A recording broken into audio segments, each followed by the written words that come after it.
ভালো লাগছে পাড়াতে এসে, ছোটোবেলায় যেখান থেকে বড় হয়েছি সেখানে এসে দিচ্ছি বাবা মার সাথে, পরিবারের সাথে, অনেক চেনা পরিচিত সবার সাথে দেখা হচ্ছে, খুব ভালো লাগছে। আমার বাবা মা দিদি আমরা পুরো পরিবার এসেছি আজকে। আমি জনতার ওপর ছেড়ে দিয়েছি, মানুষজন অনেক বিচক্ষণ সিদ্ধান্তই নিয়েছেন, তো দেখা যাক, যা পুরোপুরি কী বলবো, মানে জনতাই জনার্দন। Thank you.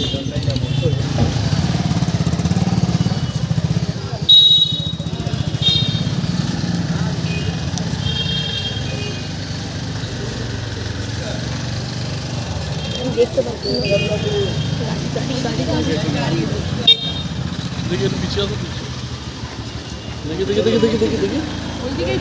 হ্যাঁ হ্যাঁ হ্যাঁ আরে ঢুকো না আর করবে।